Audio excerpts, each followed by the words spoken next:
Hi, friends. I'm Mario, and today I'm going to tell you why washing your hands is super duper important. Our hands touch everything: toys, doors, food, even our faces. And sometimes tiny little germs get on our hands. Yuck!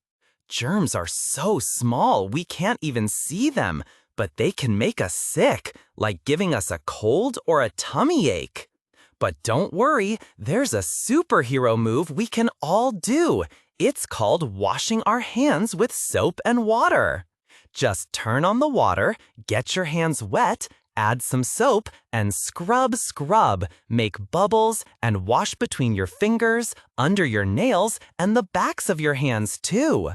Sing the ABCs while you scrub, then rinse and dry. All done. Washing hands before eating, after playing outside, or using the bathroom keeps us healthy and strong. So remember, be a germ-fighting superhero. Wash those hands. Bye-bye, and stay squeaky clean.